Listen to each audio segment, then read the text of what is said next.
Super Mario Odyssey is my favourite game of all time. One of the main reasons I enjoy the game so much is because of the worlds that the game takes place in. Every stage is so unique in its design, and from an artist's perspective, they'd all look so good to paint. They all have an obvious key feature, great value arrangement, and colours that enhance each kingdom's atmosphere. As I'm trying to improve my landscape painting, I had the idea to do a plein air style painting of each kingdom from Mario's perspective. Over the series, I will travel to each kingdom, take screenshots of my reference, and then turn the screenshots into digital studies. My hope is to learn new techniques and develop my painting method over the next 15 videos. After collecting reference from the game, I've developed a full mood board with the game references as well as different paintings of artists I like to try and inspire the final piece. The first stage to start planning out the painting is to work on these small layout sketches to try and plan the overall composition of the final piece. So I'll use different layouts like vertical, I'll do landscape. Out of these I'll pick my favourite one, in which case I've gone for this more 4:3 aspect ratio, and I think for consistency I'm going to continue with this ratio for the rest of the pieces. In this next section of the painting, I'm developing the details, so I'm taking all of the compositional elements that I did in the sketch and just refining them. I've actually refined them twice, which was probably a bit unnecessary. Looking back on it, I'm not quite sure why I did that. I had a good foundation sketch that I just went over with lines again. I probably just could have spent more time on the first sketch instead of making an entirely new line drawing of what I'd just done. I'm speeding up these next stages of the painting process because these two attempts I'm about to make they didn't end up as the final piece. They were worth doing just to test ideas.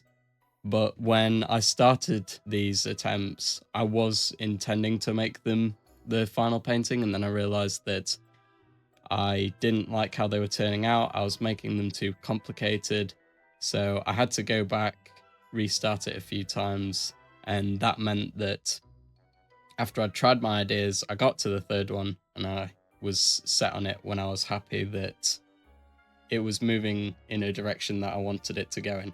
So I think when I come to making the next pieces, and I'll talk about this at the end, one of the things I'm going to do is do some colour studies that are much faster than trying to develop it on the spot. We've now moved on to the start of the final part of the painting. I've started with a really dark background, and this was really useful to develop the mood that I wanted to go with. I think one of the things that was lacking from the first two attempts was they were following very close to how the original reference looked, and I think I wanted to stray away from that a little bit and develop more of my own mood for the final piece. And so starting with this dark background meant that I could add a lot of contrast between the moon and then the slice of the tower, which is lit, which are very bright, and then keep the rest of the environment very dark. One of the reasons why this painting is so interesting is because it's my fourth official attempt at doing a painting on the Cap Kingdom. I've had this idea to do this series for a very long time. These are all the different attempts that I'd done previously. In fact, I even made a full video just like this one when I did the third attempt. Now I have my foundation in, now I just need to get work done on adding details and interesting brushwork. The brushwork is what will sell the pieces looking more traditionally painted. I'm really happy with how the final piece came out. It's definitely an improvement over the previous attempts.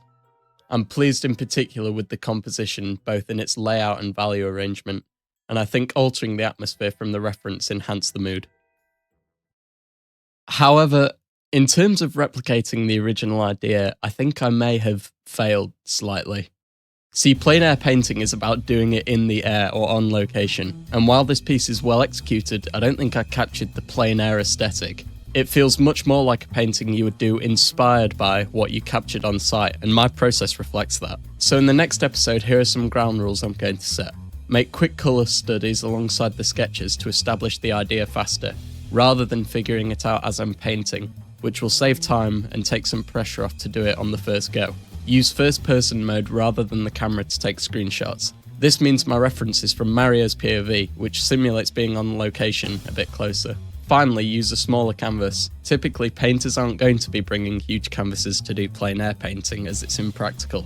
So setting my canvas size to be smaller means I have less pixels to work with, which should improve my speed, and I'll be worrying less about detail. These guidelines will be set in for the episodes in the rest of the series, but I do want all the pieces to be consistent. So at the end of the series, I'm going to revisit this piece and try to tackle it with whatever improvements I've made. See you in the next kingdom.